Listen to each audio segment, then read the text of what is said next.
Hello and welcome to episode 6 of the Wisdom from the Akasha podcast. My name is Susie and I am an Akashic Records teacher. This week, I really want to focus on Ascension, Enlightenment, incoming light codes. I am recording this episode around the spring equinox, which for me, as you know, if you've listened to previous episodes, is the start of my new year. A lot of you have been feeling this purging energy, this clearing energy before this new year energy comes in.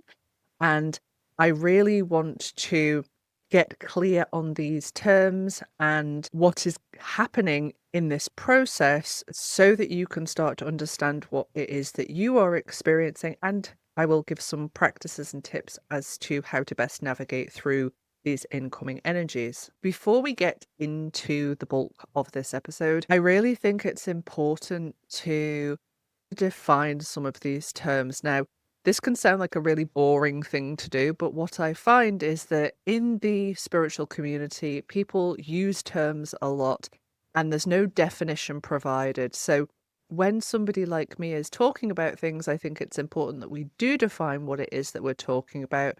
To define them is about getting really clear on them and how we're using them. Let's start with the term ascension. This term you will see all over the spiritual community on social media, people saying we are ascending, we are going through an ascension process. Very popular within the New Age section of the spiritual community. And this term is actually originally a term from Christianity. The term ascension is referenced in respect of when Jesus ascends to heaven on the 40th day after the resurrection. This is where this idea of ascension comes from originally. There are lots of different ways in the spiritual community that this term is used. For some people, they are using it to reference the process that happens after awakening on the journey to self-realization, to enlightenment.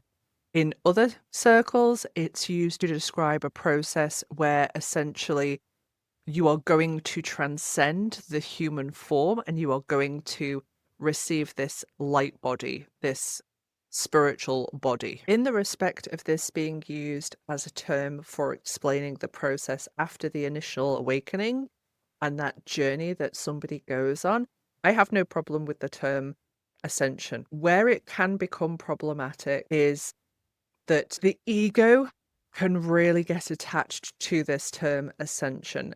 And it can really become quite apparent that people are operating from a place of ego, specifically spiritual ego, in that they are seeing themselves as better than someone who is not on the ascension path.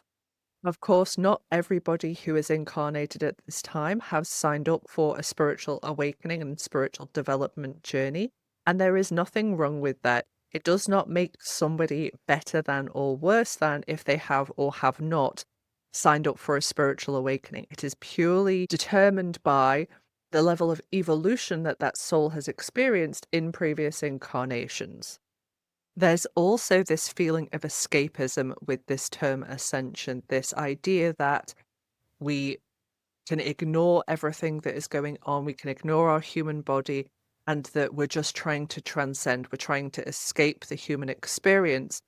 But the fact of the matter is that your soul chose to come into this dimension, into this incarnation. Your soul wants to have this human experience. It doesn't want to transcend it completely. It wants to operate from a self-actualized place during a human experience. If your soul had wanted to only be in higher dimensions and not to have this physical form and not to come and have this experience that we have on Earth, it would not have chosen to incarnate. Ram Dass puts it beautifully when he's describing all of these things that he was doing. What we talked about last week on the progressive path, the indirect path, all these different practices. So fasting, breath work, all of these different things that he was doing. And his intention was to try and transcend this human experience. And he was communicating with one of his guides, and his guide said to him, You signed up for Earth School. How about you try and take the curriculum? Which I think just puts it beautifully. You can have all of these practices, and all of these practices can be very beneficial, but what's your ultimate intention behind it? Is it trying to escape the human experience, or is it trying to live within the human experience from the highest level of consciousness possible? It should also be noted that when we are talking about these types of experiences, these stages, we are limited by human language. So there is nothing wrong with someone using ascension as a term, as long as they're going to define it. Personally, I prefer to use spiritual development or the spiritual awakening journey rather than the term ascension, just because I don't ever want anyone to think that I'm promoting this escapist or this egoic form of ascension that is out there. If we have ascension as this term that's explaining the spiritual awakening journey, the spiritual development journey, enlightenment is more about the end goal. So, where that awakening and development journey is taking you. Enlightenment is a state of being, and it's more associated with Eastern traditions. It refers to this state of human self-actualization, where you are functioning and operating in human form at your full potential in respect of being in true soul alignment. Now, this end goal, as it's referred to in the Eastern traditions, this enlightenment, depending upon the tradition, will depend upon what this end goal is. For some traditions, it's achieving this state of oneness. For some traditions, it's liberation from a karmic cycle. But I prefer to work with the definition of this living in true soul alignment. I like the term enlightenment because, from an energetic perspective, what you are doing through your spiritual development, your ascension process, is you are essentially clearing out the energetic stagnation from the light grid, and you are taking on more light. So you are making space, and then you are taking on more light. Enlightenment to me makes more sense as you are taking on more of your soul. So this is the process of making the space to take more of the soul in, more of the higher self in, embodying it into human reality, not escaping from it, bringing more of it in so that you live from this state of human self-actualization. Reaching enlightenment is this goal of the spiritual development journey. Now, because it's a process of clearing out everything, dealing with all of our karmic issues, dealing with all of our ancestral wounding, dealing with all of our current life stuff, you can see that this is a process that can take time, and it can take multiple incarnations to reach the end goal of enlightenment. Light from the sun is the spiritualizing force of our time. So, of course, when there are solar flares happening, we are affected. Think of yourself as a conduit for Earth going through her own development, her own ascension process.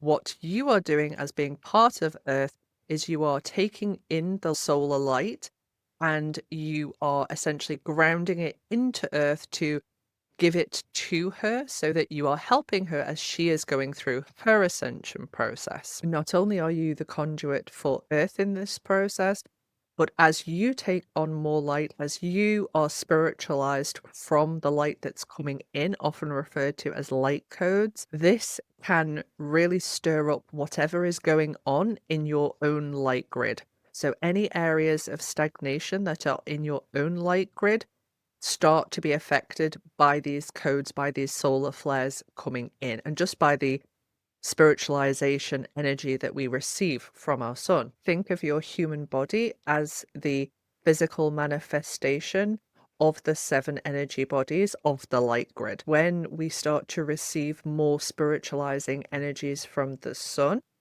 we will go through what are commonly referred to as ascension symptoms. And today I really want to go through what the common ascension symptoms are that people report to me, and also how to help you through, so that if you start experiencing these ascension symptoms, that you have ways and means of dealing with what you're going through. Of course, this is going to be very generic advice depending upon what areas of your physical body are being affected would depend upon specific advice, but hopefully the generic advice will be enough to get you started in respect of navigating your way through the ascension symptoms that you're experiencing. I will be focusing the main ascension symptoms that clients have reported to me that they have been experiencing. This does not mean that these are the only ascension symptoms. There are many that people will experience. And if you are someone who is listening to this, you're like, I'm going through this process, but these aren't my symptoms, always feel free to send me a DM, send me an email. And if I can help, I always will. One last caveat before I get into the ascension symptoms and how to help yourself through this time. Please, if you are ever concerned, do seek medical advice. This is not designed to stop you from getting medical advice. Please do get medical advice if you have any of these symptoms and you are concerned by them. The most common symptom that people will tell me about is sleep disturbances. And this can be either that they need a lot more sleep than they used to, or that they are having very disturbed sleep. So waking up multiple times through the night and waking up exhausted. This is very normal during this process because your physical body often needs more rest during this time. Clearing out old stagnant energy and taking on new higher vibrational energy from your soul can be a very tiring experience. So if this is you, it's completely okay. Now, hand in hand with the nighttime disturbances is people will often experience more vivid or more lucid dreams during this time. This is due to often increased activity from the astral body. When you go to sleep at night, your astral body is what is operating. It's level 4 of the light grid, and your astral body at this time is often doing things within the astral realm that are assisting this process that you're going through. It can be very normal for people to experience these very vivid dreams, oftentimes with messages from past loved ones or from their guides. Those of you who aren't aware of lucid dreaming is just a dream, but when you're very consciously aware of what you're doing. And people who lucid dream can often change their dreams in certain ways. Lucid dreaming and astral projection are different, but both can happen at this time. And if you would like me to cover lucid dreaming and astral projection in another episode, I am more than happy to do so. Because this process can be quite tough on the physical body, oftentimes people will report that they've experienced diet change or changes in their appetite. So they may be drawn to change their diet completely.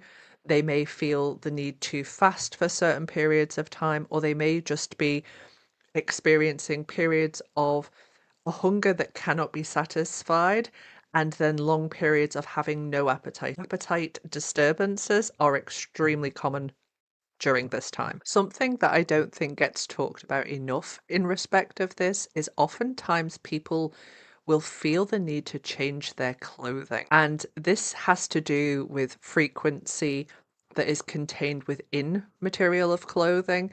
But oftentimes, when people are going through this process, they feel the need to wear much looser clothing. They don't want to feel that restriction of tighter clothing, and they are drawn to certain fabrics. And this is because of the frequency of the fabric. As the body goes through these physical changes that it's experiencing, there can be lots of aches and pains.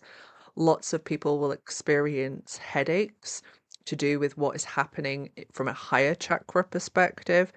And this can also lead to certain concentration problems and memory loss for a time period. It probably comes as no surprise to you that as all of this is going on, you may feel a desire for solitude.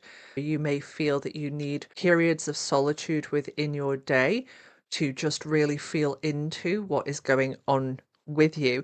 And this often happens hand in hand with becoming more aware of energy, more aware of your own internal energy and externally, feeling more into the energy of locations, of buildings, and of people who you are around. If you haven't been used to experiencing energy in this way, you can often feel this need to retreat from being around people so that you can really start to get a feel for what is going on energetically, what's yours and what's theirs. This being more sensitive to energies often is the precursor to new psychic senses coming online. So new clair senses such as clairvoyance or clairaudience coming online. As this happens, you may experience more signs and synchronicities.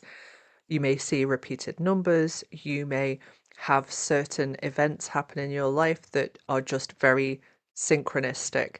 This is very normal during this process. The desire to make changes during this time is very real. This can be that you are wanting to change your friendship circles, that you want to spend more time with certain people and less time with other people. You can also want to make big life changes, so changing your job, leaving a relationship. And it can be very discombobulating because you have this desire to make these changes, but you don't often have the energy to do anything about it. If this is you, I would strongly urge you to take time to allow the energetic adjustments that are taking place to settle in. You don't want to make big life changes on a whim. Let the energy settle in and make the decisions from a place of being grounded and being embodied. From an internal perspective, you may be changing in respect of your belief systems, in respect of your attitudes towards other people.